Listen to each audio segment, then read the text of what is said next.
All right, what's up, everybody? Good morning. Hey, we are going to be jumping into today's call. I don't know if y'all can see me. This thing is glitching out. There we go. All right, hopefully that's working better now. We're going to dive into finding an angle on this live call today. So, this is going to be a call for all of you agents out there who have run into certain situations that you could not overcome. And it's about how to deal with difficult clients. How do you deal with the hard people, right? If you guys are out there right now, I'm sure you've ran into some lay down sales. You knock on the door, you pick up the phone, they need your help, and the process is simple. But a lot of times that's not the case. A lot of times you're running into hard people, people that hit you with objections, that don't want to talk to you, right? They don't have time, all these different scenarios. So I'm going to dive in. How do you overcome that, right? Because if you want to become a great agent, you have to learn how to close the hard deals, not just the easy ones. So that's what we're going to jump into on today's call. But before we do that, okay, let's talk about the verse of the day today is Peter 5, verse 7. Cast all your anxiety on him because he cares for you. All right, cast all of your anxiety on him because he cares for you. Who struggles with anxiety out there, right? I'm pretty sure everybody at some point during a week gets a little bit anxious about something, right? Could be anything out there, whatever you may have going on in your life right now. Cast all of that on him because he cares for you. It's amazing what kind of joy you can have going into the day when your joy is in him and you know that all of whatever you're anxious about, you give to him and put on his shoulders, right? It's an amazing thing. It takes peace, right? It gives you peace, gives you joy, makes it where the world cannot steal that from you. So as you jump into this Wednesday morning, go at it with that verse, right? Cast all your anxiety on him. It's amazing how when you do that, whatever you're anxious about just seems to go away, right? Solves itself. You don't feel anxious no more about it. So that's the verse of the day. Let's talk about finding an angle. And hopefully I can get this screen here pulled out the right way. There we go. All right, finding an angle. So, guys, when I was a brand new agent in the field, I remember hitting certain houses where I just knew if I could have overcame the objections they were giving me, I could have landed a big deal, but I couldn't overcome it, right?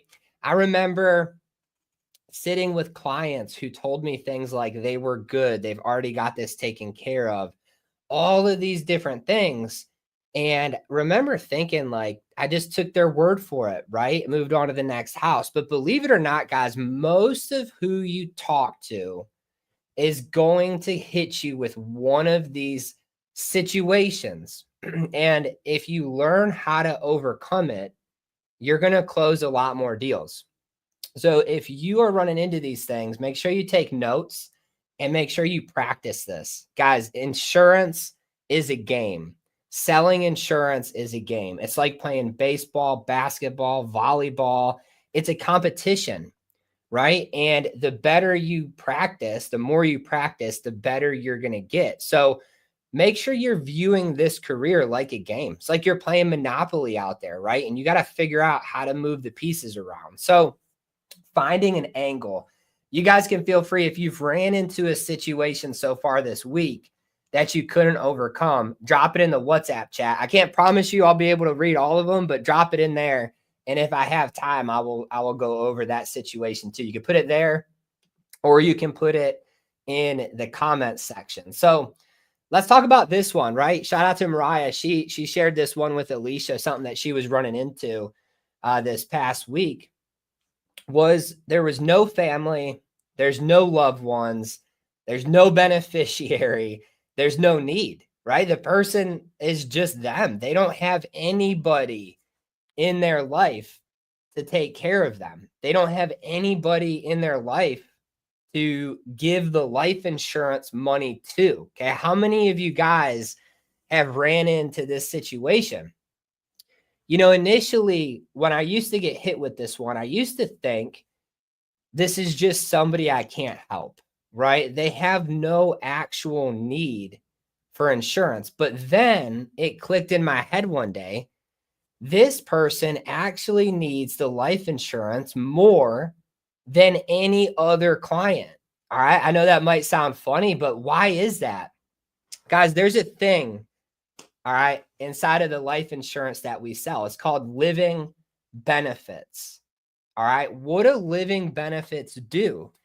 It provides somebody while they're alive access to a percentage of their death benefit if they get a chronic illness, terminal illness, right? Cancer, it depends on what you write, right? But there's all kinds of living benefits that you can pack in to a life insurance plan. And so the way to overcome this, the way to find this angle is very simple. This person has always done everything for themselves. They have nobody to take care of them. So you want to glorify that. You want to edify that, right? So if Miss Betty hits me with this, Ryan, I don't need life insurance because, I have no family, I have no siblings, I have absolutely nobody to give this money to.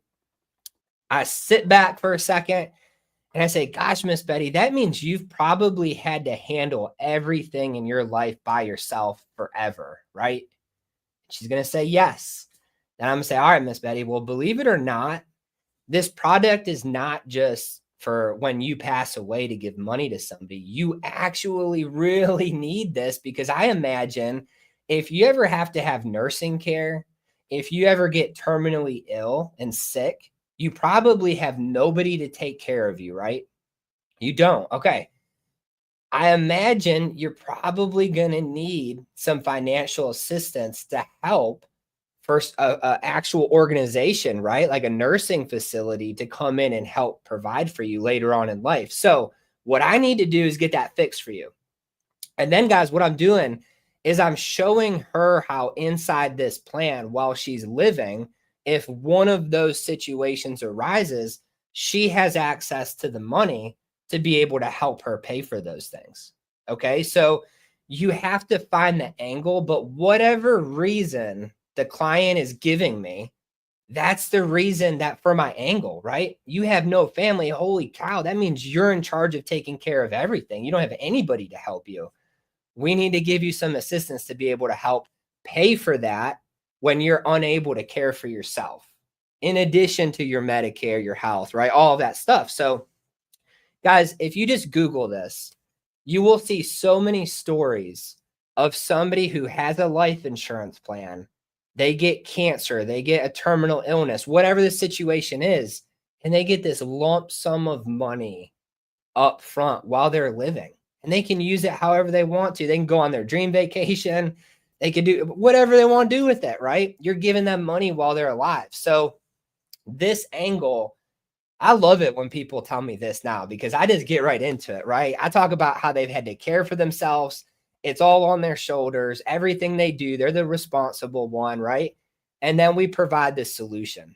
So I'm going to bring the need out of them, right? Miss Betty, because you don't have anybody to care for you, God forbid later down the road, you get terminally ill or you have to go into a nursing facility. You probably have nobody to help you with that, right? You don't. Okay, well, that stuff is very expensive. All right. And a lot of times your health insurance, your Medicare, it's not going to cover all of it.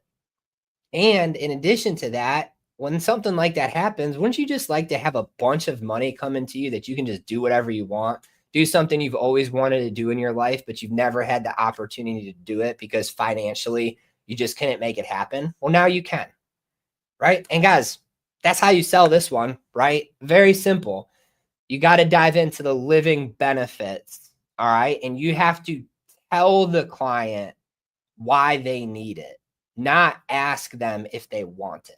Okay, that's the biggest thing. So that's number one. Today's call is going to be very training intense. So bear with me, but we're going to go through each one of these ones.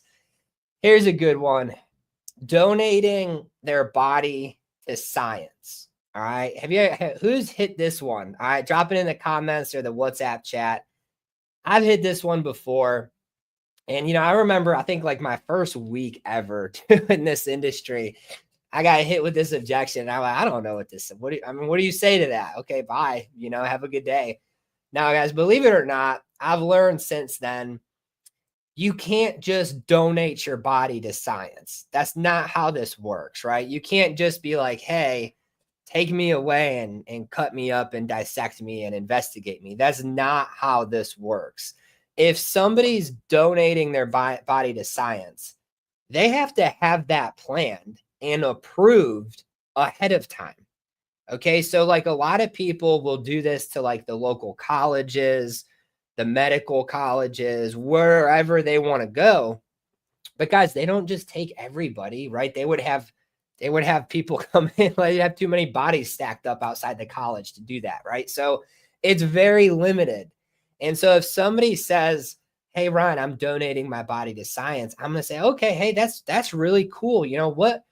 What made you make that decision? Why did you want to do that?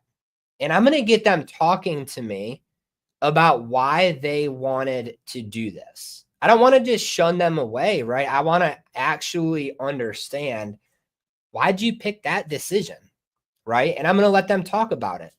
And then I'm going to say, okay, hey, I love that reasoning. That's very generous of you. Have you already gotten that approved though? Like, you've already gone through all the steps. You've got your paperwork showing they're actually going to accept that. 9 out of 10 times, they're going to say no. Okay. And then I have to say, okay, well, look, if you want to do that, you got to go to the wherever you're wanting to go, got to go through this process, get approved, right? They don't just take people. But even with that, there's still a lot of cost. So if you're doing that, let's say you get it approved, you're good to go. Well, then, hey, you don't really have to worry about a burial cost, right? But there are other costs that you're going to need, right? Number one is transportation. All right. Believe it or not, when you donate your body to science, it's not all free. Like, someone generally is paying for you to go from here to here and all the preparation that goes involved in that. So I'll show you a plan that's going to fit that, make sure that's covered. And then also, I'm assuming, like we were talking about your daughter or your family, they're probably going to want to have some type of monument, something just to remember you by. So we'll make sure we have something that covers that too. And then, guys, I just talk about budget. Miss Betty, for us to work out all of that, do you think $30 to $50 a month is manageable for you? And I'm going into it, guys, right? Somebody who's saying they want to donate their body to science, probably because it's a financial reason. So I'm going to lower the budget, and then 30 to 50 bucks, cool. 5, 10, 15,000. Which one do you want to get approved for? And you just identify the objection and move on. But guys, most people who say they want to donate their body to science, it's good in thought. It's very bad in theory, because they usually don't have the pieces put together to do that, right? They don't have the paperwork. They pass away, their family's still doing the burial or cremation. They didn't know their loved one wanted to do that in the first place. So donating the body to science is not I have no final expense costs anymore, right? So you have to think about that. One client I helped in Western North Carolina, this was like 4 years ago. She was heavy set on, I'm donating my body to science. She actually was one of the ones that had the paperwork showing she was doing that. Like, she already got it approved. But here's the key. She was from California. She was living in North Carolina. Her paperwork said they'll accept it in California. When we called that firm that was doing that, they said, yeah, we don't cover transportation costs. We can help facilitate it. But it, from North Carolina, California, is probably about $2,800. I wrote her a plan for $2,800. All right. So there's always an angle that you can find, even with the donating the body to science objection. All right. Let's talk about the next one that you guys run into. This one is going to be the most common that you guys hit. You probably run into this one at least once a week. And it's your client who is just good. Like, they're good. They've got money in the bank. They've already paid for their plots. Whatever the case is, they're telling you that everything is situated. Everything is paid for. They've got the money sitting there for it. They don't believe in life insurance, right? They just saved up their money and they're good to go. Guys, this is going to be one of the hardest clients to close. All right. But if you're able to close it, it's going to be your best and probably biggest policy of the entire week. All right. So you have to come into this engagement understanding that. All right. So if your client is saying, hey, everything's been paid for, I've got money in the bank, I'm good, I've already paid for my plots, funeral homes got my money, we're good to go. Right, guys? So I want to dissect this for them. This type of person is somebody who's prepared. There's somebody who's ahead of the game. They like being in charge of stuff. They don't like the uncertainty, right? For somebody to take 10 grand and pay a funeral home 20 years before they're even pass away, right? Like they plan for the future. Okay. So I want to give them credit for that. And I want to make them feel good about their decision. Guys, they're one of the best people out there. They actually care enough about their family that they would take their money and prepay for stuff so their family doesn't have to do it, right? So I want to talk about that with them. Guys, the way you find angles is not by being confrontational. It's not by trying to talk people into stuff. The way you find angles is by making a friend and actually trying to understand their thought process. Because if you can understand that, you can find the angle to get the sale. So everything's paid for. We're good. I'm just going to stop and I'm going to say, wow, like Mr. Jack, that's awesome. I sit with so many people every single week. And I can honestly say in like the past month, I've not met anybody that has taken it upon themselves to just pay for things. If you don't mind me asking, like, why did you do that ahead of time? Right? Like I'm going to ask them and then they're going to tell me. And 9 out of 10 times they say it's because I didn't want my kids to have to pay for it. Right? So Mr. Jack, why did you do that? Well, Ryan, I like being prepared. I didn't want my wife to have to worry about it. I didn't want my kids to have to worry about it. And then I'm going to dive into it a little bit more. Mr. Jack, did you do that? Like, did your parents do that for you? And that's like, they taught you how to do that. And they almost always say, heck no, I had to come out of my pocket. They weren't prepared. That's why I wanted to go ahead and take care of it. There was a pain point for them at some point in their life for them to think, let me take my hard-earned money and pay this off. Okay. So I want to figure out what that pain point is. And then I'm going to say, well, I love that you already did that, right? So let's be honest. You're good. I mean, you've paid for the funeral. You don't have that final expense cost. But let me ask you this, Miss Jack. I know you said how important it was for you, for your kids not to have to pay for this. If there was a product, all right, that you could actually, let's just say for simple math, you put $10,000 into it and they turned around and guaranteed you to pay your kids $15,000 and you were to get $5,000 for free. Is that something you'd be interested in hearing more about? What am I doing, guys? I'm rolling into the single premium plan. I'm rolling into the annuity plan. This is the perfect annuity client. All right. Everything is paid for, money in the bank. I would put money on the table that they already have an annuity. So I'm transitioning the life sale into a fact finder sale. And that's how I'm going about this.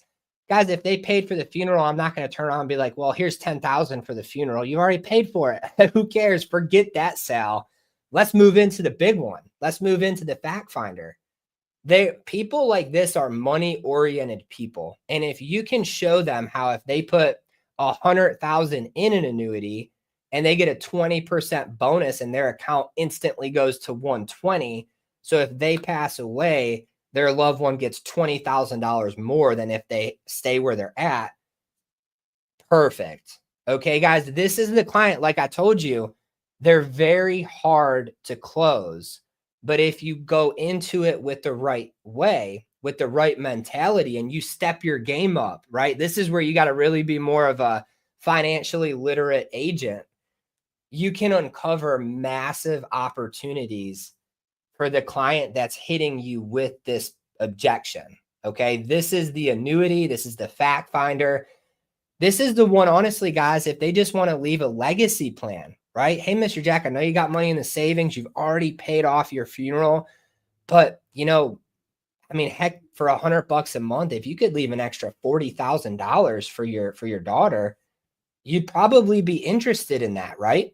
They're going to say yes, guys. If this is the real objection, $100 a month is nothing to them, right? So they'll do it. You got to go about it in the right way, though. So these are some of my favorite clients, my favorite objections. I love when I get this. I used to hate this objection because I was never good enough to navigate this in the right direction. But as I got better, I soon realized these are my favorite clients. When I show up to the door, I want them to say this to me because I know what's about to happen, right? So it's an easy angle to find if you talk the right way, and you got to learn how to talk to the type of person you're sitting with. So that's that one. Let's see what other ones we got here. Okay, this is a good one. I took care of that already. This is common, right? You're going to get this at the door. You're going to get this on the phones. Hey, Ryan, I just took care of that 2 months ago. I've already got insurance. I'm good, right? Hey, Ryan, I did that 20 years ago. I don't need it. Take me off your list. I took care of that already. How do you find an angle with this? It's very similar to the last one we just talked about, except this is usually somebody who just took out insurance recently, if they tell you this. All right. They filled out the lead card. Maybe an agent beat you to the punch. They took it out 2 months ago, whatever it is. Guys, I love this objection because it honestly makes my job so much easier. The fact that they already went through an application, they agreed, like the need is clearly there. If they've already got insurance, then I really don't have to sell it on a need. They know they need it. That's why they bought it before. So this is an easy sale. It's an easy thing to overcome. It's a difficult thing for new agents to get into it, though, because sometimes they just shun you away, right? So when somebody tells you this, you have to think about what was the process like when they did this. All right. What do I mean by that? Somebody that instantly hits you with, I took care of that already. In the back of their mind, they're thinking, I already had an agent over here. I already spent 2 hours doing this. I already went through the medical questions and the application and the phone interview, right? I don't want to do this again. That's what this means. So for me as the agent, I want to realize that and then take that off the table. So if they hit me with this, what's my angle? Perfect, Miss Betty, because you're so well prepared and you already did that. And I imagine when you did that, you had to go through that painstaking application and all that craziness. Hey, no worries with any of that, though. But because you did that, you're probably going to be entitled to extra coverage at no additional costs or potentially a discount on what you're having to pay. I'm going to get that fixed for you. I'll be right back. Easy. Like, I took what she said. I took care of it already. And I use that as to why I'm about to do the presentation. Guys, if you do that, you're going to find this angle. Let's talk about the angles that I just talked about. Extra coverage at no additional cost. Guys, that's a very polite way of saying you might be paying too much. But I'm not going to say that. I'm not going to say, oh, you're probably getting charged too much. That's an amateur way of doing it, right? I'm going to say, hey, you might be entitled to extra coverage at no additional cost. In the back of my mind, I'm thinking, who knows what you took out? I mean, chances are there's something better for you. That's what I'm thinking in my head, but that's not what I'm saying out loud. Okay. Or a discount on what you're paying, same concept, right, guys? Use it. That's your angle. If they just took out insurance, thank you. You just made my job so much easier today, Miss Betty. This is going to be super fast. I'm going to be right back. I'm going to go cut my car off. I'll be right back. Easy. If you're a telesales agent and they hit you with this on the phone, I took care of that already. Perfect. You're going to make this call so much easier today. Go get your booklet. We're going to go over it real quick. Right? That's on the phone, not in person. But you can see what I'm doing, right? I'm taking their objection, and that's my angle. And it's easy to get into it with people when you do that. All right. All right, let's talk about this one. I think we got like one or two more. We'll wrap up the call. I can't afford anything right now. Okay. This is a lot, right? Like you're going to get this a lot, especially with people who don't have insurance and they're just shopping around trying to figure it out, right? This is going to be a new bill for them. I can't afford anything right now. Guys, this is somebody, when they say this to you, it's subjective. In the back of their mind, they might be thinking insurance costs $150 a month. Like you don't know what they're thinking with this. So when I get hit with this, my angle is very, very easy. I talk about how expensive everything is. Like that's my angle. I can't afford it is code for they're struggling with their current payments. They're struggling buying groceries. They're struggling putting gas in their car. Everything is more money. Guess what else is more money? Funerals, cremations. Everything is getting more expensive. I'm going to flip this so that they can understand that, right? I'm going to flip it to where instead of saying I can't afford anything right now, they're going to be saying I can't afford to wait on this anymore because it's getting more expensive. So I better just do it, right? So how do you do that? Guys, this is one that you just sit back and you talk about current things in society. All right. You talk about, hey, I can understand that, Miss Betty. Everyone's on a fixed income. Can you believe how expensive X, Y, and Z has gotten? Whatever it is, gas, eggs, car insurance. I mean, whatever, anything's got more money, right? I'm going to talk about that for 10 minutes, whatever. Then I'm also going to jump into it. I'm going to say, hey, look, Miss Betty, I know we've been talking about how money's tight for you, but let me ask you this.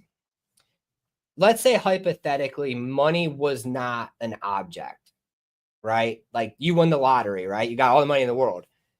Is life insurance important to you so that, your beneficiary wouldn't have to come out of pocket for anything? Like if money wasn't a thing, would it be important for you to have it? Would you have it? And I want to hear what they say. If they tell me no, then I'm going to high five them and move on to the next house and not waste my time.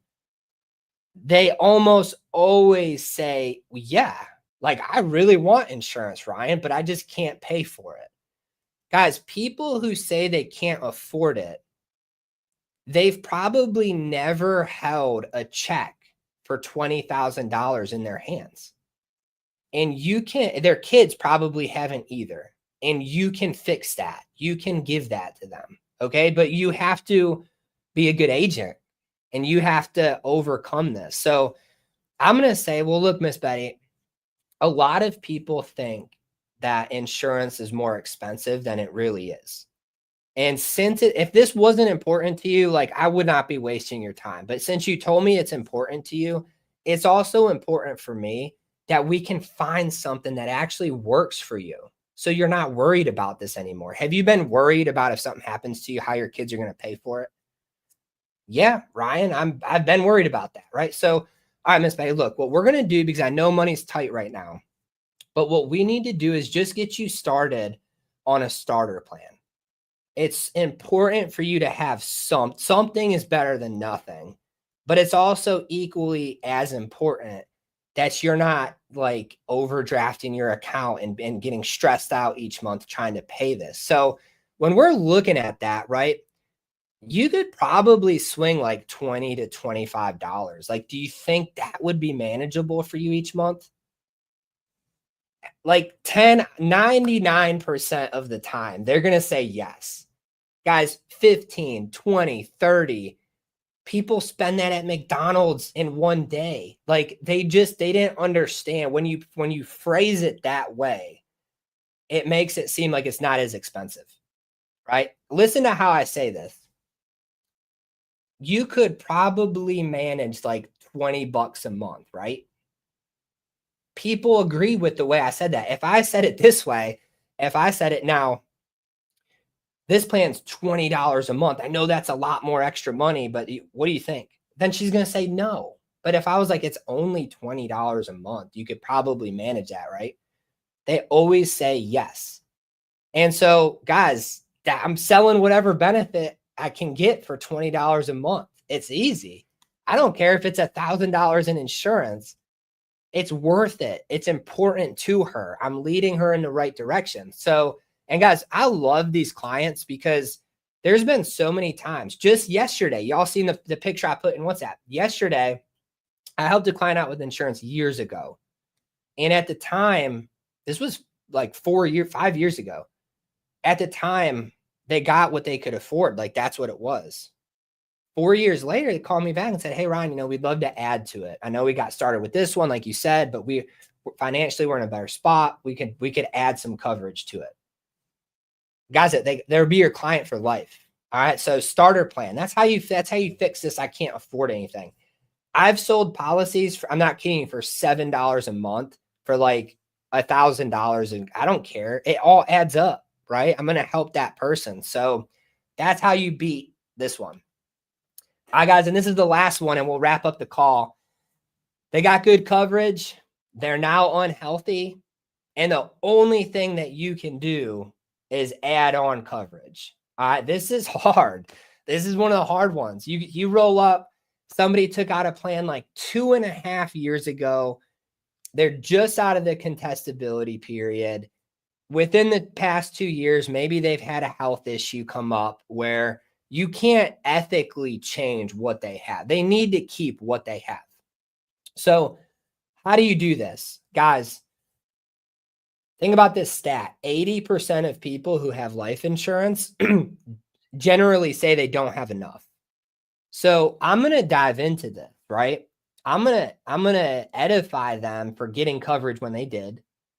And then I'm going to talk about adding it on. So how do I do that? I don't say, this is how not to do that. Hey, Miss Betty, you've got 10,000. You should really get 20 more. It's $150 a month. Do you want to do that? That's a horrible way of adding on coverage. Showing people quotes to add on coverage is a horrible way. You're not going to close it. All right. How do you do it? Good coverage, unhealthy. They can only add on. Check it out. Miss Betty, like when you took this plan out 2.5 years ago, you did such a good thing. Make sure that nobody ever changes this on you. Like you want to lock this thing away. Don't change it. Don't let another agent come in and cancel it and talk you into switching it. You need to keep this because of the health things that you had pop up this past year. You got to keep this. All right. The way you sell an add-on is you glorify the plan they have right now. Why am I doing that? Because I'm building the value of insurance. I'm talking about how good it was that she took this out back then because she couldn't get it now. What am I'm building the value for the add-on because as I do that, right, then I'm going to say, now look, Miss Betty, like I said, this one's the best one for you. You're paying $50 a month. The only thing that I think we really should look at potentially fixing for you is that with this plan, you have 12,000. And I know you talked to me about how you wanted enough for a burial service. You didn't want your kids to come out of pocket. 12 is okay right now, but you're only 65 years old. And in 20 or 30 years, this is going to cost double what this is. And you're only as healthy as right now. So think about what would it have been had you took this out back then. So Miss Betty, to fix that issue, to make sure you have enough, you could do that. And it would only be like $30, $40. Would that be important for you to do that?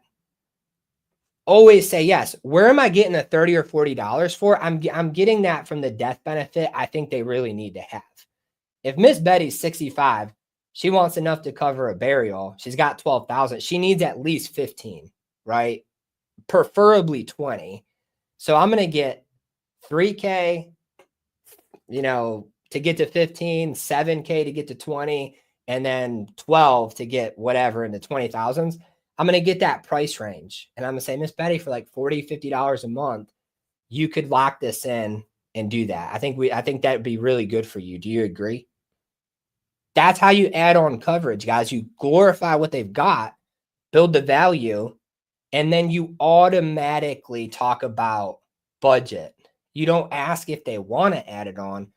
You do the mental preparation on your iPad as you're small talking, get the budget, and then present it. And generally, they'll always pick one. It's going to be the middle option or the lower one. Very rarely is it like the most expensive one. But just, guys, for only 25 bucks extra, Miss Betty, you can bump this thing up to 15. That's it. I'm not changing what she has. I'm just writing a small $3,000 plan to go with it. All right. So, guys, these are the angles that you're going to run into that are tough to beat as an agent. Number one, it's all about doing the right thing for your client. Being a good agent is seeing your client's blind spot. They think 12 is enough, and it's not. You have to do that, right? So the best agents are realistic with the people they're serving. And you're not just trying to push products and sell whatever. You're actually trying to get them to a spot that they need to be in, that they can understand. That's going to put them and their family in the best case scenario.